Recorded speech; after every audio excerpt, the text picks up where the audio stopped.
২৪শে ৫ই আগস্ট ছাত্র আন্দোলনের মাধ্যমে পতন হয় ফ্যাসিস্ট আওয়ামী লীগ সরকারের। শেখ হাসিনা পদত্যাগের খবরে গণভবনে প্রবেশ করে লাখো মানুষ। তারপর থেকেই জুলাই স্মৃতি সংরক্ষণের জন্য সকল রাজনৈতিক দলের মতামতে গণভবনকে জাদুঘর রূপান্তরের সিদ্ধান্ত নেয় অন্তর্বর্তী সরকার। তবে তা উন্মুক্ত করা হয়নি। বিএনপি সরকার ক্ষমতায় আসার প্রায় ৪ মাসের মাথায় সিদ্ধান্ত নিয়েছে জাদুঘর উন্মুক্ত করার। তাই তো মঙ্গলবার সকালে জাতীয় সংসদের স্পিকার মেজর অবসরপ্রাপ্ত হাফিজউদ্দিন আহমদ বীর বিক্রম, ডেপুটি স্পিকার কায়সার কামাল ও সংস্কৃতিমন্ত্রী নিতাই রায়চৌধুরী গণভবনে জুলাই গণ অভ্যুত্থান স্মৃতি জাদুঘর পরিদর্শনে আসেন। এ সময় উপস্থিত ছিলেন জুলাই যোদ্ধারাও।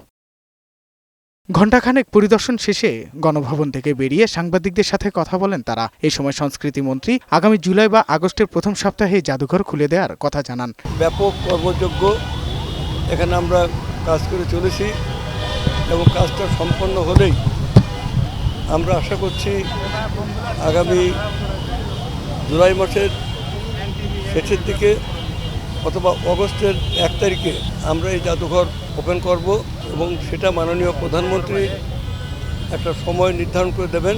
ডেপুটি স্পিকার কায়সার কামাল বলেন, জুলাই জাদুঘর শতাব্দীর জন্য শিক্ষণীয়। এই জাদুঘর শতাব্দীর জন্য একটা শিক্ষণীয়।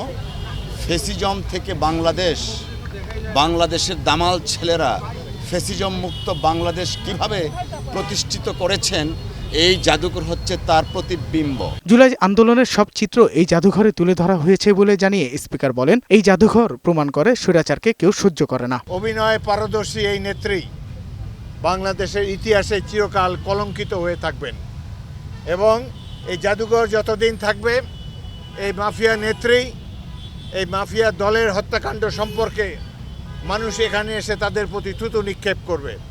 সকল পর্যায়ের মানুষ এই জাদুঘর থেকে ভবিষ্যতের জন্য অনুপ্রেরণা লাভ করবেন।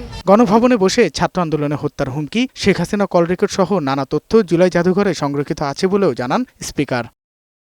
সাজ্জাদুর রহমান, বৈশাখী সংবাদ, ঢাকা।